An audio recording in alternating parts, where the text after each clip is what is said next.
Hello friends, સ્વાગત છે તમારું A to Z ગુજરાતી ટિપ્સમાં।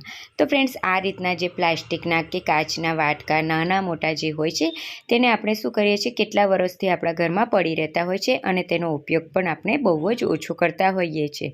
તો આજે હું તમારી સાથે એવા સરસ મજાના ઉપયોગો લઈને આવી છું જે તમને ખૂબ જ પસંદ પડશે। અને હા ફ્રેન્ડ્સ, પસંદ આવે તો પ્લીઝ એક લાઇક જરૂરથી કરી દેજો અને ચેનલને સબસ્ક્રાઈબ કરવાનું બિલકુલ ના ભૂલતા। તો અહીંયા મેં આ રીતનો જે મારી જોડે કાચનો થોડો નાનો બાઉલ છે તેને મેં લીધો છે અને આ રીતના રંગીન પથ્થર હતા તો તેનો મેં અહીંયા ઉપયોગ કર્યો છે। ત્યારબાદ જે નાની બાળકોની લખોટીઓ હોય છે તેનો ઉપયોગ કર્યો છે અને તેને બધા જ મેં બાઉલમાં આ રીતે રાખી લીધા છે। ત્યારબાદ અહીંયા જે મારા બાળકો સ્લાઇમ લાવ્યા હતા તેની આ ડબ્બી હતી તેને મેં સાચવીને રાખી હતી અને તેને મેં શું કરું છું, જે આ ફૂલ હોય છે આપણી જોડે પ્લાસ્ટિકના તેને મેં અંદર આ રીતે નાખી લીધા છે અને સરસ મજાનો તેને આ રીતે દેખાવ આપ્યો છે ફ્રેન્ડ્સ। તો તમારી જોડે કોઈ પણ નાનું રમકડું હોય બાળકોનું કે કંઈ પણ હોય તેને તમે યુઝ કરી શકો છો। હવે તેમાં પાણી આપણે ઉમેરી દેવાનું છે અને ત્યારબાદ જે આ રીતના ફૂલ હોય છે કે પછી નાના નાના જે પ્લાસ્ટિકના રમકડા હોય છે બાળકોના તેને આપણે અંદર મૂકીને સરસ રીતે ડેકોરેશન કરી શકીએ છીએ। તો તમે અહીંયા જોઈ શકો છો મારી જોડે આ રીતના ફૂલ હતા જે પ્લાસ્ટિક જેવા હોય છે જે ઉપર તરે છે થર્મોકોલ ટાઈપ, તે મેં અંદર રાખ્યા છે અને આમાં તમે આની જગ્યાએ જે ઓરિજિનલ ગુલાબના ફૂલ આવે છે તેને પણ તમે પાંદડીઓ નાખીને સરસ દેખાવ આપી શકો છો। હવે ફ્રેન્ડ્સ, આને સરસ વધારે દેખાવ આપવા માટે અહીંયા જે મારી જોડે લાઇટ હતી આ રીતની સ્ટ્રીટ લાઇટ કહેવાય છે આને, તો તેને મેં લઈ લીધી છે અહીંયા અને તેને આ રીતે સેલો ટેપની મદદથી નીચેની સાઈડ પર મેં ડબ્બીને ચોંટાડી દીધી છે અને ત્યારબાદ અહીંયા કિનારી પર સેલો ટેપની મદદથી મેં તેને રાઉન્ડ ઘુમાવતા જે લાઇટ છે તેને ચોંટાડી દીધી છે અહીંયા। હવે આપણે તેને ચાલુ કરીને જોઈશું તો કેટલો સુંદર આ દેખાવ આપણને લાગી રહ્યો છે। તો આ રીતના કાચના બાઉલનો આપણે આ રીતે સરસ રીતે ઉપયોગ કરી શકીએ છીએ અને આને આપણે સેન્ટર ટેબલ પર મૂકી શકીએ છીએ કાં તો પછી ગાર્ડનનો શોખ હોય તો ગાર્ડનમાં પણ તમે આને મૂકી શકો છો। તો ફ્રેન્ડ્સ, તમને આ આઈડિયા કેવો લાગ્યો મને કમેન્ટમાં જરૂરથી કહેજો। હવે આપણે જોઈશું બીજો આઈડિયા। તો આ રીતના જે પ્લાસ્ટિકના વાટકા છે તેનો મેં અહીંયા ઉપયોગ કર્યો છે ફ્રેન્ડ્સ। તો આ રીતે પ્લેન પ્લાસ્ટિકનો વાટકો છે, તેમાં આપણાને ખાવાનું પણ નથી ફાવતું, તો મેં વિચાર્યું કે આનો આપણે સરસ આઈડિયા કરીએ। તો અહીંયા સૌથી પહેલાં મેં આ રીતની ડિઝાઇન ડ્રો કરી લીધી છે વાટકામાં। તો સિમ્પલ રીતે આ રીતે આપણે ડિઝાઇન ડ્રો કરી લેવાની છે। તમે ઈચ્છો તો તમે રાઉન્ડ પણ કરી શકો છો ફ્રેન્ડ્સ। તો અહીંયા તમે જોઈ શકો છો કે મેં આખા વાટકામાં સરસ રીતે આ રીતના ખાના બનાવી દીધા છે ફ્રેન્ડ્સ। હવે આપણે તેને શું કરવાનું છે, આ રીતે ખાના બનાવી દીધા છે અને ત્યારબાદ મારી પાસે અહીંયા એક્રેલિક કલરનો મેં ઉપયોગ કર્યો છે। જેટલા પણ એક્રેલિક કલર છે એટલાનો ઉપયોગ કર્યો છે ફ્રેન્ડ્સ। તમારી જોડે જે પણ 1, 2, 3 એક્રેલિક કલર હોય તેનો પણ તમે ઉપયોગ કરી શકો છો। હા, અને એમાં સાદા કલરનો ઉપયોગ આપણે કરવાનો નથી, એક્રેલિક કલર ઉપયોગ કરીશું તો તે લોંગ લાસ્ટિંગ ચાલશે ફ્રેન્ડ્સ। તો અહીંયા મેં એક્રેલિક કલર આ રીતે કેટલાક ખાનામાં ગ્રીન કલર મેં અહીંયા કરી દઈશ। જો તમે જોઈ શકો છો આ રીતે વચ્ચે મેં 4-5 કે 2-3 ગ્રીન ખાનાઓમાં ગ્રીન કલર કરી દઈશ અહીંયા। તો એકસાથે આપણે જે ગ્રીન કલર લીધો છે એટલા માટે આપણે એકસાથે 2 થી 3 જગ્યાએ ફટાફટ અહીંયા ગ્રીન કલર કરી લેવાનો છે ફ્રેન્ડ્સ। તો અહીંયા તમે જોઈ શકો છો આ રીતે સરસ રીતે।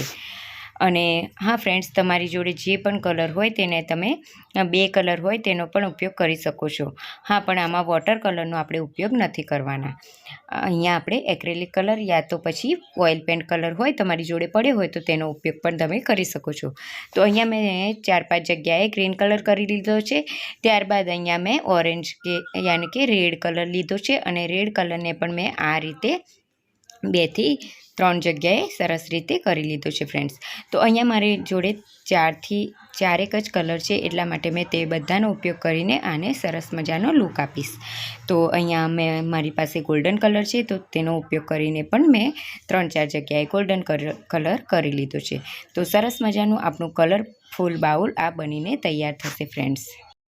અને હા ફ્રેન્ડ્સ, આ રીતના જે પ્લાસ્ટિકના બાઉલ હોય છે તે વર્ષોથી આપણે સાચવી જ રાખતા હોઈએ છીએ, કશો જ ઉપયોગ તેનો થતો નથી. એની જગ્યાએ જો બહારથી મોંઘા આપણે ડેકોરેશનના પીસ ખરીદીએ એના કરતાં જો ઘરે જ આ સરસ મજાનું ડેકોરેશન થતું હોય તો આપણે કેમ ના કરીએ, આપણે કરવું જ જોઈએ.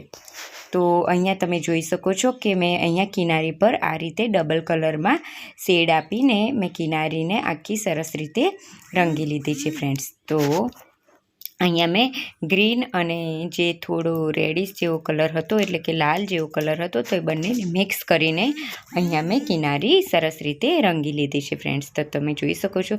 અને વધારે પણ તમારે ડેકોરેશન કરવું હોય તો કિનારીઓ પર તમે મોતી લગાવી શકો છો કે કંઈ પણ પોતાની આઈડિયાથી તમે સરસ રીતે તેને લુક આપી શકો છો ફ્રેન્ડ્સ. તો અહીંયા મેં રંગબેરંગી સરસ મજાનો આપણો બાઉલ બનીને રેડી થઈ ગયો છે.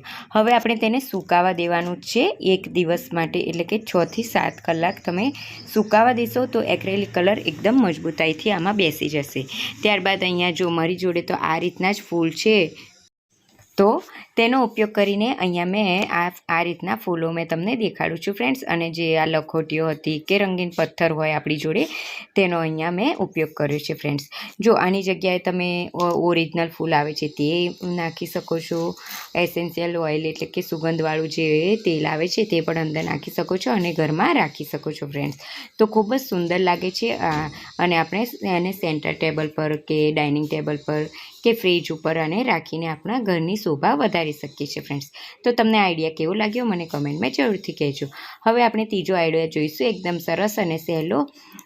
તો ફ્રેન્ડ્સ, અહીંયા મેં આ રીતની જે રેતી હતી ઝીણી, તેનો મેં અહીંયા ઉપયોગ કર્યો છે. તો એ બધી મેં બાઉલમાં આ રીતે રાખી લીધી છે. અને હવે જે મારી પાસે જે રંગીન પથ્થર હતા, આ રીતના લખોટી રંગીન પથ્થર, તેને આ રીતે કિનારી પર ગોઠવીને સરસ તેને આ રીતે બોર્ડર બનાવી લેવાની છે ફ્રેન્ડ્સ.